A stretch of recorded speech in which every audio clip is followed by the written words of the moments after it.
आपलं शहर आता स्मार्ट होत आहे। मग तुम्ही कधी स्मार्ट होताय? स्मार्ट न्यूजचे यूट्यूब चॅनल सबस्क्राइब करा, स्मार्ट बना। नोटिफिकेशनसाठी बेल आइकॉन वर क्लिक करा। नमस्कार, मैं अनुजा पाटिल स्मार्ट प्लस के आज के समाचार में आपका स्वागत करती हूँ। शुरुआत में एक नजर आज की सुर्खियों पर। राष्ट्रपति का अभिभाषण संसद के एक नए भवन में संभव। चवाट गली मराठी स्कूल में अध्ययन महोत्सव उत्साह के साथ संपन्न हुआ।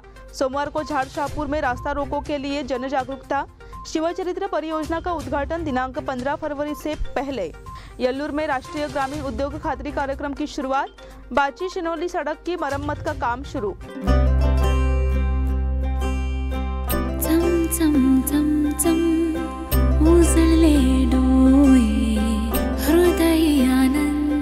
BS Channabasappa and Sons, the Textile Mall at Tilakwadi, Belagavi.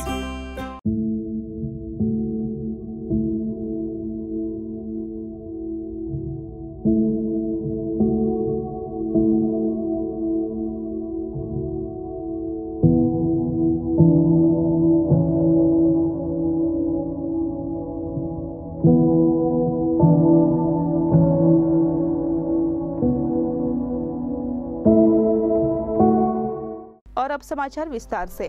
संसद के बजट सत्र के पहले दिन का सत्र नए जोश के साथ शुरू हो सकता है, क्योंकि केंद्रीय आवास और शहरी विकास मंत्रालय ने नए संसद भवन के इंटीरियर की तस्वीरें जारी की है। हालांकि केंद्र सरकार अभी भी इस संबंध में अस्पष्टता बनाए हुए है, लेकिन कहा जा रहा है कि नए भवन में राष्ट्रपति का अभिभाषण होने की संभावना है। सेंट्रल विस्टा प्रोजेक्ट के तहत नए संसद भवन का निर्माण किया जा रहा है और पिछले साल केंद्र सरकार ने नए भवन में शीतकालीन सत्र आयोजित करने की इच्छा जताई थी। हालांकि शीतकालीन सत्र तक निर्माण पूरा नहीं होने के कारण पूरा सत्र पुराने संसद में आयोजित किया गया था। नए साल का पहला सत्र यानी बजट सत्र का पहला चरण भी पुराने भवन में होने की संभावना है। इसलिए समझा जा रहा है कि केंद्रीय वित्त मंत्री निर्मला सीतारामन इस साल का बजट पुराने भवन में पेश करेंगी। चवाट गली मराठी स्कूल में अध्ययन महोत्सव उत्साह के साथ संपन्न हुआ। यहाँ के सरकारी मराठी स्कूल क्रमांक 5 चवाट गली क्लस्टर में अध्ययन महोत्सव का अभिनव कार्यक्रम बड़े उत्साह के साथ संपन्न हुआ। प्रभात फेरी में विभिन्न वेशभूषा में सजे धजे विद्यार्थियों के साथ साथ रथ में भारत माता और अन्य वेशभूषा में आए विद्यार्थियों ने सभी का ध्यान आकर्षित किया। उद्घाटन समारोह की अध्यक्षता श्री SS हादीमनी ने की, जबकि मुख्य अतिथि के रूप में पार्षद अफरोज मुल्ला और पूर्व छात्र संघ के अध्यक्ष दीपक किलेकर और शारीरिक शिक्षा अधिकारी श्रीमती JB पटेल उपस्थित थे। इस मौके पर केंद्र प्रमुख राजू बेलगुनकर ने परिचय के माध्यम से शिक्षा विभाग के अभिनव कार्यक्रम की जानकारी दी। बताया गया कि इस योजना के तहत 2 दिनों तक बच्चों को विज्ञान में ओरिगेमी, गाने, चीजें और फन गेम्स का प्रशिक्षण दिया जाएगा। सोमवार को झाड़ शाहपुर में रास्ता रोको के लिए जन जागरूकता। रिंग रोड परियोजना को रद्द करने की मांग को लेकर सोमवार को झाड़ शाहपुर में रास्ता रोको विरोध प्रदर्शन किया जाएगा। इसके लिए गांव-गांव में जोरदार जागरूकता अभियान चलाया गया है। रिंग रोड के प्रस्ताव को रद्द किए जाने तक किसान चैन से नहीं बैठेंगे। इसके लिए सोमवार को झाड़ शाहपुर में 23 को सुबह 10 बजे रास्ता रोको आंदोलन आयोजित किया जाएगा। इस मामले में महाराष्ट्र एकीकरण समिति ने बैठक कर लोगों को जागरूक किया। मनोहर किनेकर ने कहा, रिंग रोड के कारण तालुका के किसानों को परेशानी होगी, क्योंकि कृषि नहीं बचेगी, उन्हें मजदूरों के रूप में काम करना पड़ेगा। सरकार का यह प्रयास सही नहीं है और इसका पुरजोर विरोध किया जाएगा। शिवचरित्र परियोजना का उद्घाटन दिनांक 15 फरवरी से पहले।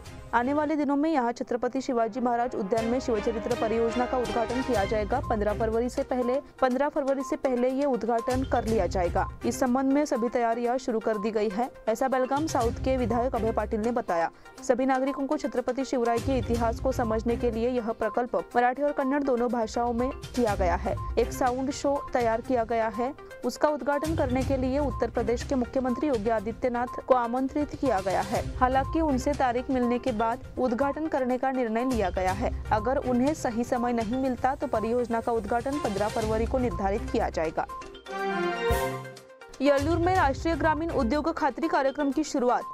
यल्लूर ग्राम पंचायत ने उद्योग खत्री योजना के तहत सुलगे रोड यल्लूर में रोजगार कार्य शुरू किया। कार्य की शुरुआत अध्यक्ष सतीश पाटिल ने पूजा अर्चना कर की। साथ ही सभी 150 कर्मचारियों को वेतन देकर काम शुरू किया। इस समय ग्राम पंचायत सदस्य प्रमोद पाटिल, शिवाजी नांदुरकर, रमेश मेनसे, परशुराम परीट, राकेश परीट, दयानंद उघाड़े, सचिव सदानंद मराठे, GR कर्मचारी इस समय मौजूद रहे। इस कार्यक्रम को योजनाबद्ध तरीके से पूरा करने के संबंध में मार्गदर्शन दिया गया। बाची शिनोली सड़क की मरम्मत का काम शुरू। बेलगाम से वेंगुर्ला स्टेट हाईवे पर बाची से शिनोली की सीमा पर मरम्मत का काम तेजी से शुरू कर दिया गया है। मंगलवार से जहां सड़क की हालत खस्ता है वहां सड़क को पूरी तरह से तोड़ा जा रहा है। इसके बाद दोबारा बजरी और डामर डालने की योजना है। तुरमुरी में यात्रियों को मानसून के दौरान 4 महीने बड़े गड्ढों का सामना करना पड़ता है। इसके अलावा शिनोली सीमा तक 3 जगहों पर स्थिति एक जैसी है। शिनोली अंतर्राज्य सीमा पर 250 मीटर की यह सड़क पूरी तरह से गड्ढा युक्त है। फिलहाल इस जगह पर सड़क को पूरी तरह से गिराने का काम चल रहा है। लोक निर्माण विभाग ने आने वाले दिनों में इस पर नई बजरी और डामर डालने के प्रयास शुरू कर दिए हैं। अब समय हो गया है छोटे से ब्रेक का। आप देखते रहिए स्मार्ट प्लस।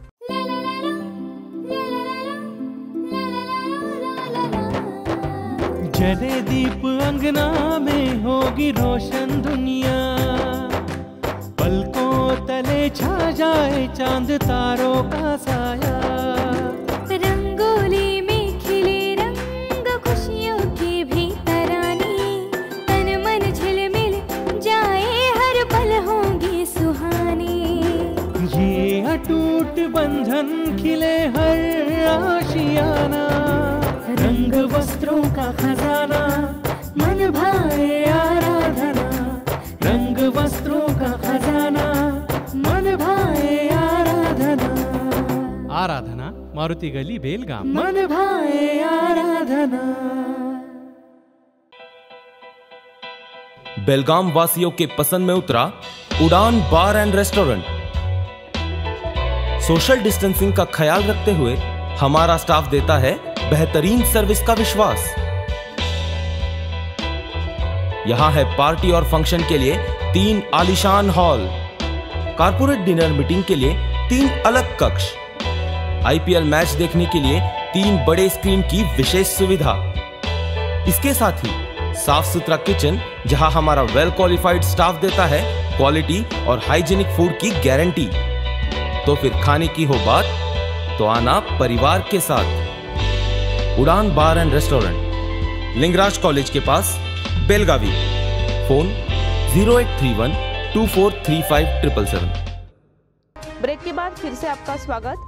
मराठी को लेकर केंद्रीय चुनाव आयोग के आदेशों का जिला क्रियान्वयन आयोग के प्रशासन द्वारा कर दिया गया है और शिकायत के बाद अब मतदाता सूची मराठी में उपलब्ध कराई गई है। प्रारंभ में नगर निगम के चुनाव विभाग ने मराठी के साथ कन्नड़ में बेलगाम दक्षिण और बेलगाम उत्तर निर्वाचन क्षेत्रों में मतदाता सूची तैयार की और इन सूचियों को कलेक्टर की चुनाव शाखा को सौंप दिया। केंद्रीय चुनाव आयोग के निर्देश के बाद जिला प्रशासन की नींद उड़ गई। पहले चरण में बेलगाम नगर निगम उत्तर और दक्षिण बेलगाम के दोनों विधानसभा क्षेत्रों की मतदाता सूची मराठी में बनाकर कलेक्टर कार्यालय की चुनाव शाखा को सौंप दी गई है। कलेक्टर ने मराठी में मतदाता सूचियां छापी जिसकी जानकारी कार्यालय में रखी गई है। इसकी सूचना नगर निगम के चुनाव आयोग के साथ ही महाराष्ट्र एकीकरण युवा समिति को ईमेल कर दी गई है। नगर क्षेत्र में बिजली के तार खतरनाक स्थिति में। वर्तमान में शहर और उसके आसपास स्मार्ट सिटी के कार्यों में तेजी लाई गई है। हालांकि शहर में विद्युतीकरण कार्य के बाद यह देखा जा रहा है कि बिजली के तार जर्जर स्थिति में है। नागरिक मांग कर रहे हैं कि हेस्कॉम और संबंधित एजेंसियां इस पर ध्यान दें। सड़क की हालत सुधारने के लिए कई जगहों पर खुदाई की जा रही है। वहीं सड़क के किनारे खतरनाक हालत में बिजली का तार गड्ढे से निकला हुआ प्रतीत हो रहा है। हेल्प फॉर नीडी संस्था के निदेशक सुरेंद्र अनगोलकर ने इस और हेस्कॉम का ध्यान आकर्षित करने की कोशिश की है। बाकनूर के ग्रामीणों ने सड़क निर्माण को लेकर आंदोलन की चेतावनी दी। पिछले 24 सालों से हमारे गांव की सड़कों को जनप्रतिनिधियों और जिला प्रशासन द्वारा पूरी तरह से उपेक्षित किया गया है। ऐसी शिकायत बाकनूर वासियों ने की। बाकनूर के ग्रामीणों और छात्रों ने महाराष्ट्र एकीकरण समिति के नेतृत्व में PWD के अधिकारियों को चेतावनी दी कि अगर जल्द से जल्द सड़क का निर्माण नहीं किया गया तो उग्र आंदोलन किया जाएगा। इस मौके पर तालुका कमेटी के कार्यकारी अध्यक्ष मनोहर किनेकर, पूर्व मेयर शिवाजी सुंदकर, कमेटी के नेता RM Chougale, RM Patil, advocate Sudhir Chavan, Pundalik Pawashe, ग्राम पंचायत अध्यक्ष माळू मजूकर, विठ्ठल मजूकर, नारायण गोडसे, प्रकाश सुतार, संजय सावंत, भरमन्ना हसबे, भरमू गावडे, रावलू गोडसे, राघोबा मजूकर, नामदेव दलवी आदि मौजूद थे। प्रोफेसर अरुण म्हात्रे के काव्य व्याख्यान को पृष्ठ दर्शकों ने सहारा। कविता पठन के विविध पक्षों को उद्घाटित करने वाले कवि प्रोफेसर अरुण म्हात्रे के काव्य सादरीकरण कार्यक्रम को प्रशंसकों से शनिवार को प्रतिक्रिया मिली। उन्होंने यहां के सार्वजनिक पुस्तकालय की ओर से मराठा मंदिर में आयोजित व्याख्यानमाला में दूसरा फूल बांधते हुए रंग कविता विषय पर अपने विचार प्रस्तुत किए। उन्होंने कविता के विभिन्न पहलुओं को समझाया। इस अवसर पर पुस्तकालय के अध्यक्ष गोविंद राउत मंच पर थे। प्रोफेसर अरुण म्हात्रे ने कहा कि मराठी साहित्य में कविताओं के माध्यम से समाज पर संस्कृति का निर्माण हुआ है। मराठी भाषा को समृद्ध करने में कवियों का योगदान अत्यंत मूल्यवान है। उन्होंने कहा कि इससे समाज को हमेशा मार्गदर्शन मिलता रहा है। इस समय प्रोफेसर म्हात्रे ने अपने अनोखी शैली में कई कविताओं की शैलियों के पहलुओं को भी उजागर किया। बेलगाम के व्यवसायिकों को 38 लाख की ठगी। बेलगाम की एक कंपनी को सैन्य अधिकारियों की जरूरत बताकर हाई सिक्योरिटी केबिन बनाने के लिए डिपॉजिट के नाम पर 38 लाख रुपए की ठगी की गई है। वेगा एविएशन कंपनी के सुहास चिंडक ने सीएन पुलिस में शिकायत दर्ज कराई है। 11 जनवरी 2023 को मेजर कुलदीप सिंह के नाम पर 7 बैंक खातों में कुल 38,79,000 रुपए जमा किए गए हैं। हालांकि यह राशि जमा करने के बाद कथित कुलदीप सिंह ने संपर्क बंद कर दिया। चिंडक ने उनसे संपर्क करने की कोशिश की, लेकिन मोबाइल फोन बंद होने लगा। जैसे ही उसे पता चला कि उसके साथ धोखा हुआ है, चिंडक तुरंत सीएन पुलिस के पास गए और शिकायत दर्ज कराई। सीएन पुलिस आगे की जांच कर रही है। मर्चेंट सोसाइटी की ओर से प्रदीप अस्टेकर को सम्मानित किया गया। पायोनियर अर्बन बैंक के अध्यक्ष प्रदीप अस्टेकर को बेलगाम मर्चेंट्स कोऑपरेटिव क्रेडिट सोसाइटी की ओर से अंसुरकर गली में सम्मानित किया गया। संस्था के सभागार में मंगलवार को आयोजित सम्मान समारोह की अध्यक्षता संस्थान के अध्यक्ष नारायण चौगुले ने की। मुख्य अतिथि के रूप में मराठा बैंक के निदेशक और पूर्व अध्यक्ष बाला साहेब काकतकर और समर्थ अर्बन सोसाइटी के अध्यक्ष अजय सुनलकर उपस्थित थे। इस अवसर पर उपाध्यक्ष श्रीमती कुमुद भाटिया भी मौजूद रही। कार्यक्रम के प्रारंभ में सोसाइटी की शाखा के अध्यक्ष नारायण किटवाड़कर ने परिचय दिया एवं उपस्थित गणमान्य व्यक्तियों का परिचय दिया। उन्हें पायोनियर अर्बन बैंक में 106 करोड़ रुपए जमा करने के लिए दिल्ली में केंद्रीय सहकारिता मंत्रालय द्वारा सम्मानित किया गया था। इसी के साथ स्मार्ट प्लस के आज के समाचार यहीं पर समाप्त हुए। धन्यवाद।